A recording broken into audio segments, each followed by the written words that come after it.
So today's Friday, so it's Fixed Base Friday, and we have, if any of you know about radios, you'll see that's a Cybernet 134 once again. Last week we did the Harrier CBHQ for a customer, which was immaculate, and because of the age of these things, I changed the capacitors in the power supply, and then we did a full service, and it came up a real treat from about 1 watt to its full 4 watts. This is different. This is the York 869, and this is an interesting story behind it. As you all know, I work as a church organist. I do when there's not a lockdown, and I had a funeral to play for at one of the 6 churches I play at, and the gentleman was a CB enthusiast whose handle was Mud Lark. He was a retired farmer, and it's a lovely handle, isn't it, that Mud Lark? And he talked to other farmers while they went about their business, and so on. And this was his base station, and this has got passed on to one of the bellringers at church, who also he's a retired teacher, and he sits on the channel they tend to use, which is 28 around here, and he talks to farmers, which is really nice, from home. And he has a realistic 2001 at home, and he has a realistic 2001 in his vehicle, and he was passed this on, and he says, would I service it for him? And then he's got Mud Lark's base station. Well, I can see straight away that the mains lead is grinning and the cord grip has failed, so the best thing to do there is a non-shrouded plug is we'll replace the mains plug and ensure it has an appropriate 3 amp fuse in it.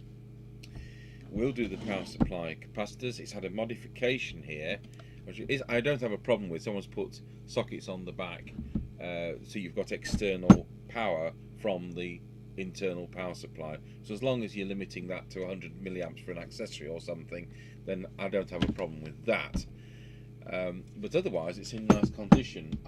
Obviously we've not got the lids on at the moment. So why is it in bits? Well, last week, as I said, we did the Harrier CBHQ, and the Delta Tune switch, which is a rotary one on this one, is a little 3-position slide switch on the Harrier CBHQ, and unfortunately somebody put an illegal modification which made it do stupid things, and so they'd taken the wiring off the back of that, and so I thought, well, I'll take this apart and then I'll copy the wiring, because we don't have a model specific circuit diagram, we just have a generic one. We use the Roto 240 service manual, and then when I came to look inside, with it being a rotary switch, it was totally different to the way the slide switch was wired. So I thought, no, I'll take apart our CBHQ, service ours at the same time, which I've done, and of course that's now sat pride of place on top of my 1969 Pi F17 AM 25 watt base station that I use on a single channel on 4 meters AM amateur. How thrilling. So what we're going to do is we'll stop the video and I'll change that mains plug, and we'll get set up to and I'll change those capacitors in the power supply, and then we'll set up to do that VCO. And it's a privilege to work on this, which belonged to such a great bloke, and I had the privilege, as I say, of playing the organ for his funeral.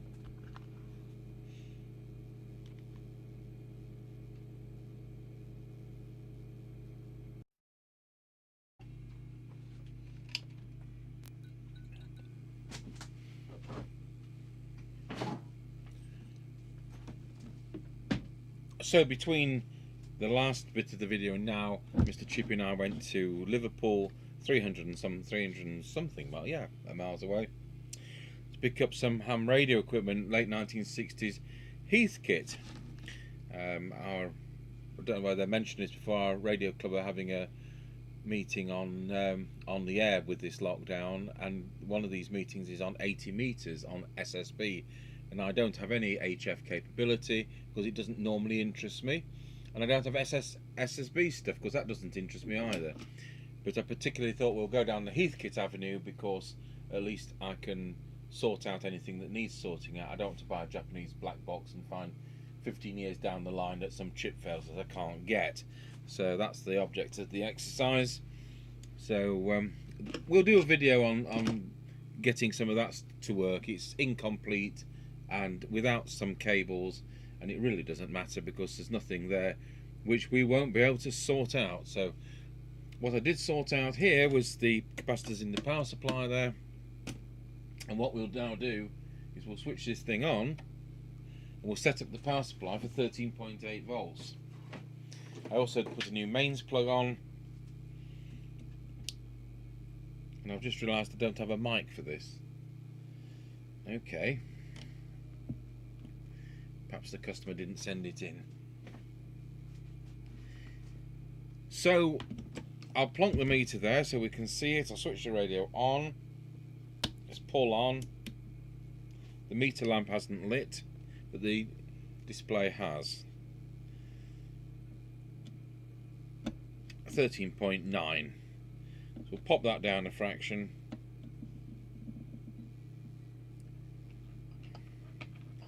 It's going to be one of these awkward to get to presets, I can see.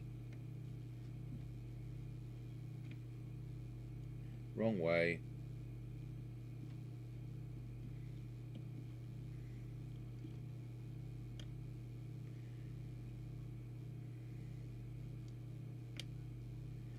Do you know what? I think we'll leave it at that. 13.71 will do nicely. So that's one thing solved. So now we'll move on to the VCO. And as ever, I'll get my Rotel 240 instructions out because that's our kind of generic one that we use.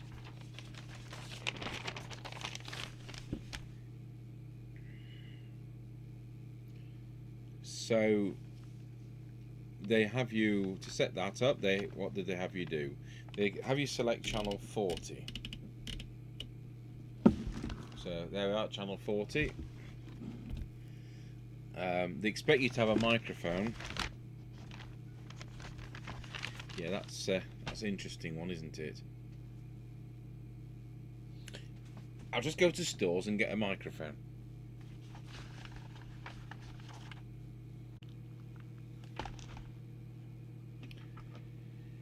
So we'll tune up the transmitter, and that's already doing too much. So here we are on channel 20, and whoa, it's doing 6 watts. So I just need to go through the transmitter and make sure it's at maximum, which sounds bizarre. And the adjustments for that: T2, 3 and 4. So that's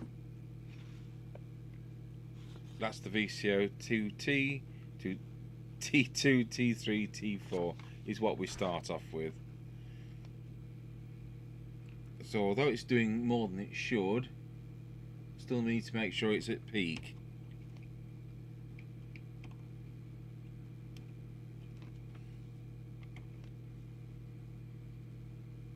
Okay. So next we move on to L4, L8 and L9. And once again it's for maximum. So it's L4, L8, L9. So L4, L8 and L9.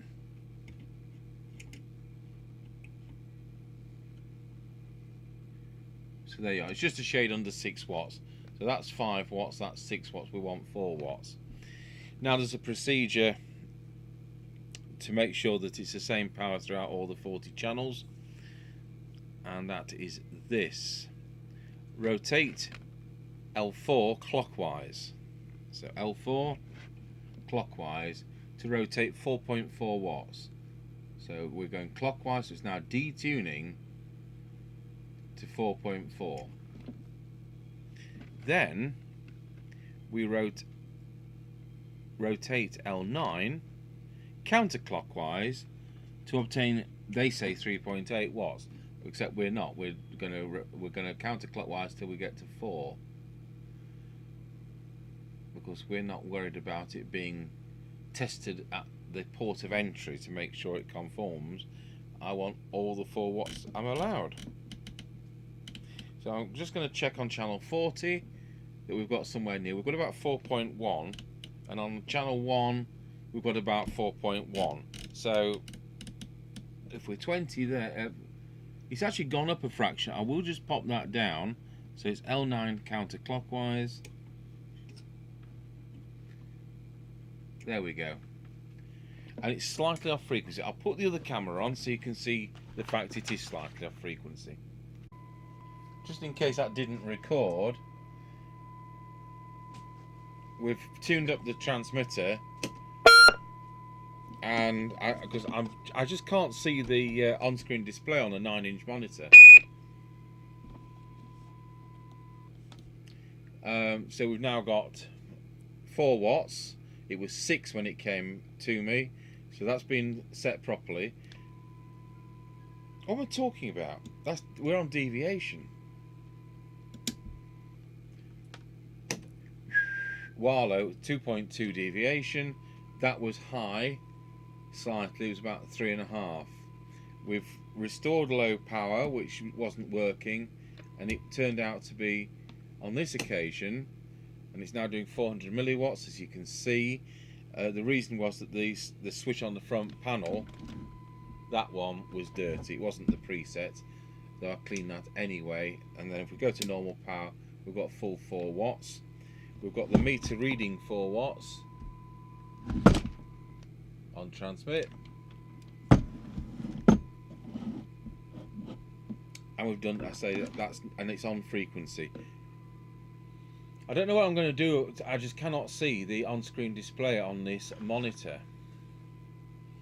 I'm going to have to have a great big 26-inch monitor so I can see the display. So we'll pause the video recorder whilst I'll put the camera onto the oscilloscope so we can do the receiver detector.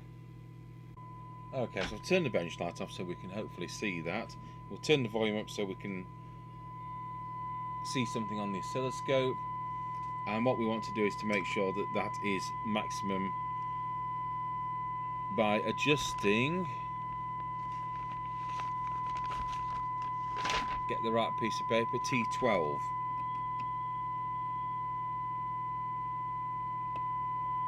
Wow, that's made a huge difference. So the receiver would be pretty garbled and quiet with it, how it was set. So that's made a huge difference. Now while we're on 100 microvolts, we may as well set the S meter so that it reads S9.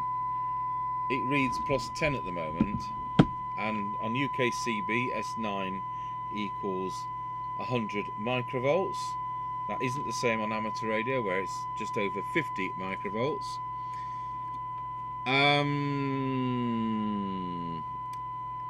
S meter is, I think it's RV3. I best check with the notes.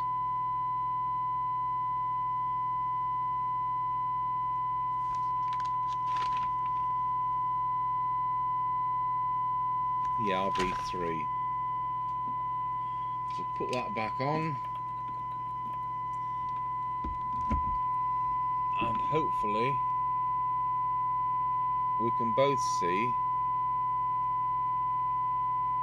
that that's S9. That's another job done. So now pause the video and I'll put the camera onto the Cybernet meter and we'll go through the receiver. Right, so we'll start. We're basically starting at T5, T6, T7, T8, T9, T10 and T11. So let's turn down the attenuator. 100 microvolts, 30 microvolts, 10 microvolts, 3 microvolts, 1 microvolt.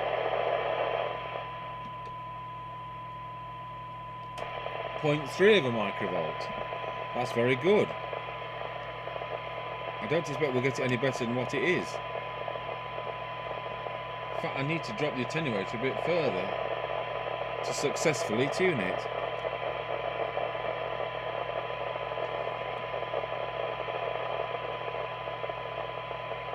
I'll tell you what, we've just got a bit more.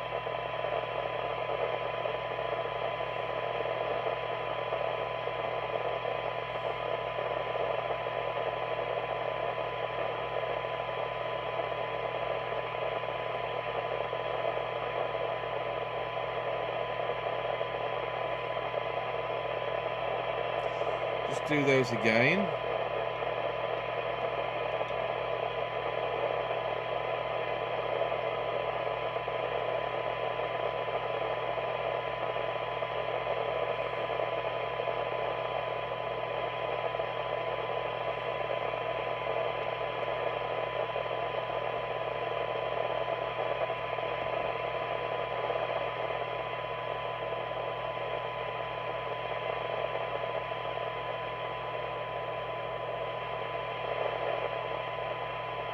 Bit more there.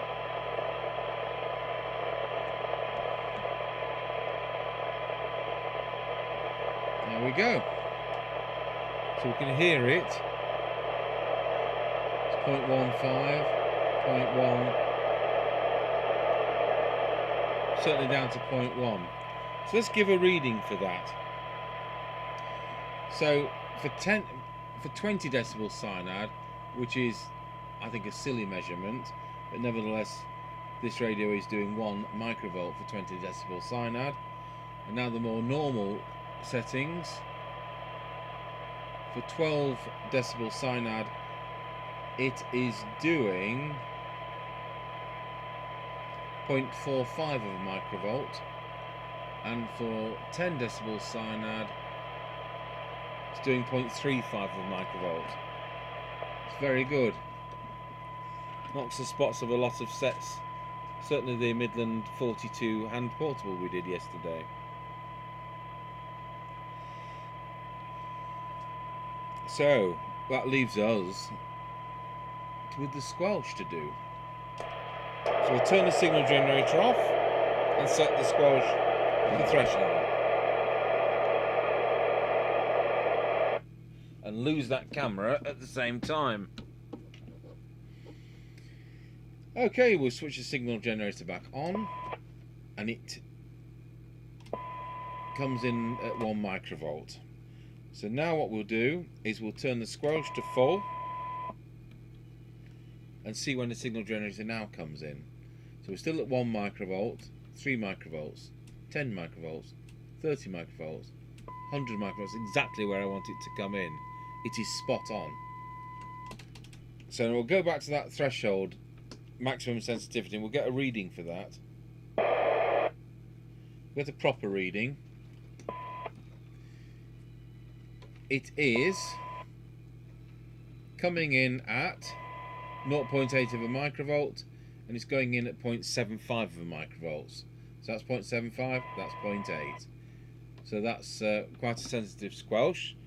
Not quite down to 0.3, but it's a sensitive squelch, unlike that Team 8000 we did, which was 3.5 microvolts to come in, and so was that DNT Scanner 40 on EU channels that we did yesterday. But then we know that this chassis is a good chassis, so that covers that. In fact, I think that covers everything. I don't think there's any stone left unturned. So what we will now do is we'll change that meter lamp and the receive lamp.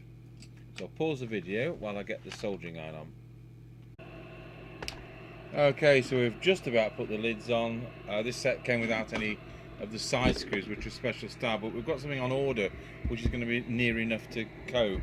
So put the bottom screws in, rethreaded all those because the self tappers, which were a bit past the sell by date. We've got this on the aerial, and you never know, we could go 19 a Roger and get nothing.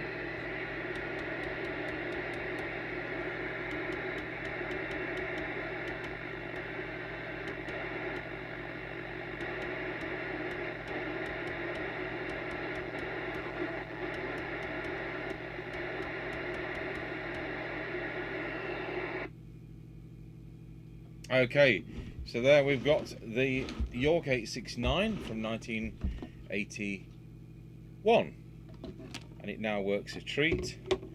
And I must remember that's my microphone. He will have the option to purchase that.